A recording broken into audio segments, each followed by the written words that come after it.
¿Qué fue lo que nos pasó? Bueno, pasó que empezamos con todo un conjunto de liberalizaciones, de desregulaciones que prácticamente en el curso de los últimos 15 años duplicaron la oferta laboral en todo el mundo,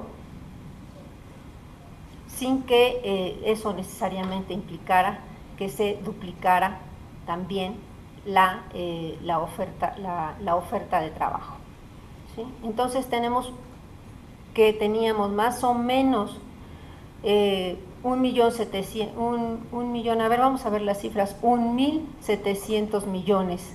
El que sigue, ahí está, ¿sí?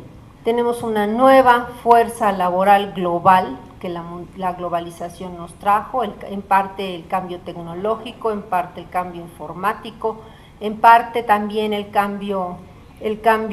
la desregulación que hubo, la entrada de la caída del muro de Berlín y toda la entrada del mundo socialista al mundo capitalista, en parte también la entrada de China también a competir en el mercado mundial, produciendo todo lo que conocemos que se produce. Entonces prácticamente este es un fenómeno que se remonta a la década de los 90 para acá, tiene 20 años, y en esos 20 años lo que tenemos es que se duplicó la nueva fuerza laboral en la globalización, pero al mismo tiempo se produce con muchísimo menos fuerza laboral. Entonces, pueden ustedes ahí ver la cantidad de nuevos trabajadores, lo cual ha significado, pues sin duda, una caída como ya lo mencionaba la doctora Tere Aguirre, para el caso de nuestro país, pero para el caso de todos los países se puede constatar, una caída muy importante de la participación de los salarios en el ingreso nacional. Tenemos, por supuesto, también a nivel global una caída muy impresionante, una concentración enorme de la riqueza, una elevación también muy importante del número de pobres por todo el mundo, porque estamos confrontando una situación en que se puede producir con muchísimo menos trabajadores lo que el mundo está pudiendo consumir de acuerdo a la actual distribución del ingreso que tenemos. ¿Cuál es el desafío? Bueno, se rompieron todos los contrapesos sobre los cuales estaba funcionando este capitalismo así globalizado. Esa es nuestra realidad. Se han roto esos contrapesos, los gobiernos están debilitados, las instituciones han venido mermando todas sus capacidades, y por supuesto tenemos serios problemas para hacer realidad en todas partes del mundo, más en México, la justicia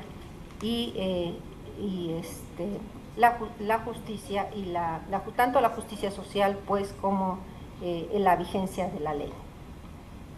Frente a esa situación, ¿qué es lo que ha venido sucediendo? Pues en casi todos los países se han venido instrumentando políticas de administración de esta crisis financiera.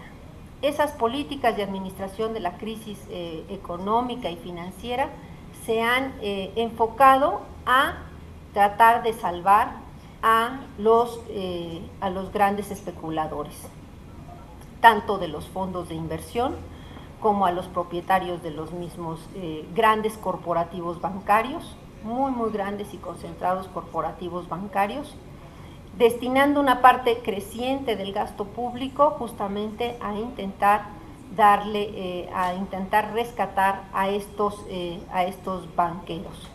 Se confundió así el papel de los gobiernos en el sentido de enfrentar una crisis financiera salvaguardando el sistema financiero, pero no justamente salvaguardando las tropelías, los fraudes y francamente los robos que se han venido instrumentando desde los mercados financieros, desde los mercados y especialmente desde este grupo reducido de especuladores, banqueros y especuladores que hoy gobiernan.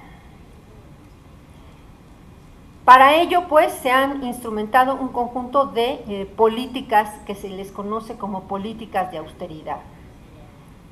¿De qué se trata esto? Pues justamente de disponer de una parte creciente de los recursos de la sociedad para soportar las ganancias financieras de un grupo muy pequeño y muy concentrado de grandes especuladores. Ni siquiera les voy a llamar ahorristas, porque los ahorristas a lo mejor somos nosotros, y creo que ya ni siquiera eso, ya nosotros más bien somos deudores.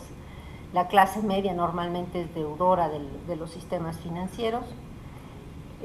Más bien se han estado instrumentando estas políticas para salvaguardar la ganancia pues de estos especuladores. Después de la crisis del 2008, prácticamente en el 2009 y 2010, empezaron a recuperar muy rápidamente la ganancia de estos grandes fondos. Los más grandes de ellos, el 30%, se localizan, más o menos están localizados en 30% en Europa, 30% en los Estados Unidos, 28% en Asia y el resto en el resto del mundo. Estos son los que han venido salvaguardando y salvando sus fortunas en medio de esta crisis financiera internacional que está desgastando a los gobiernos, desgastando a los salarios, desgastando por supuesto los sueldos y salarios de los trabajadores, aumentando enormemente la pobreza global y presionando a los gobiernos para que destinen una parte creciente de sus gastos justamente a elevar estas ganancias, estas amplias ganancias y esta amplia rentabilidad especulativa y financiera. Frente a esto, sí les puedo garantizar, porque además, bueno, no lo garantizo yo, ¿verdad?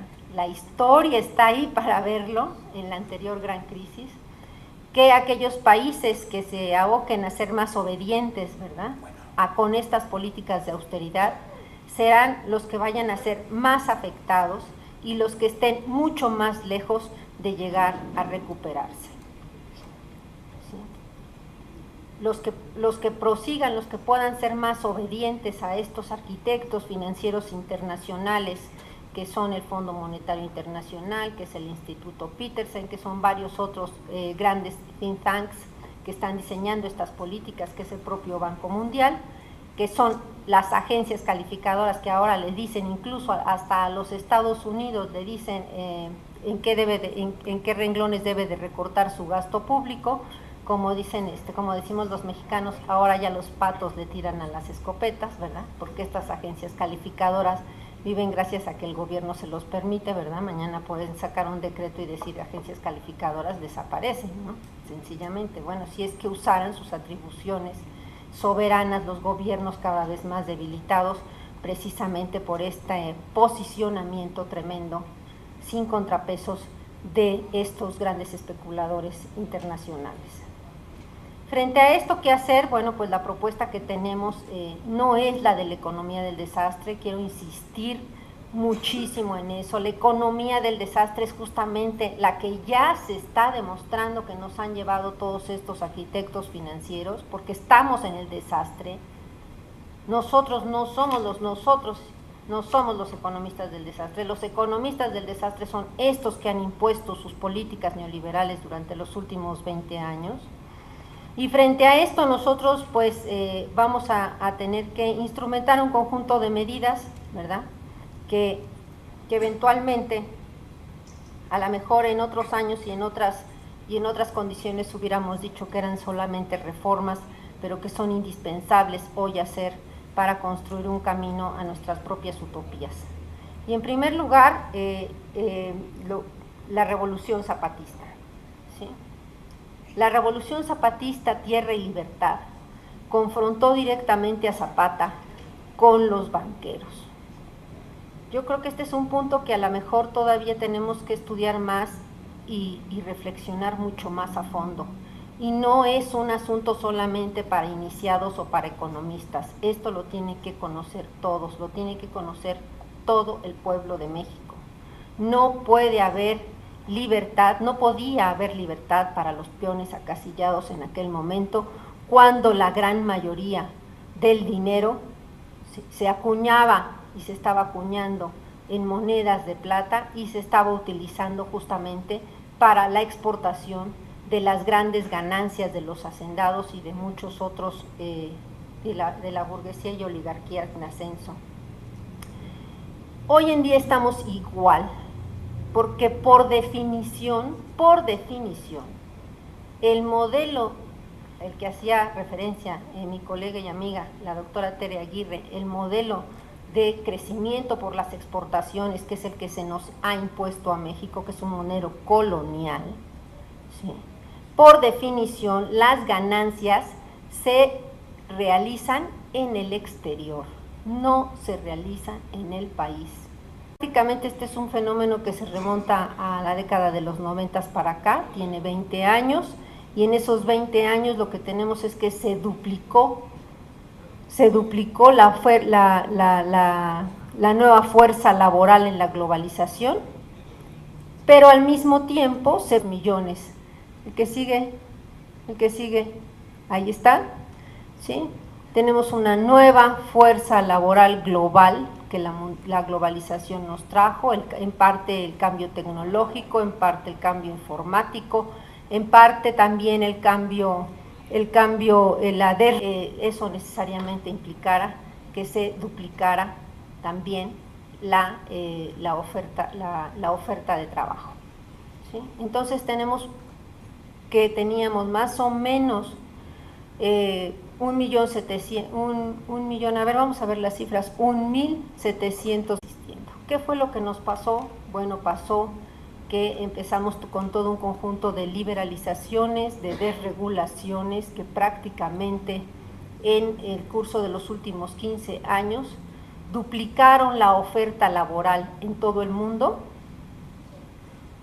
sin que regulación que hubo, la entrada de la caída del muro de Berlín y toda la entrada del mundo socialista al mundo capitalista, en parte también la entrada de China también a competir en el mercado mundial, produciendo todo lo que conocemos que se produce. Entonces,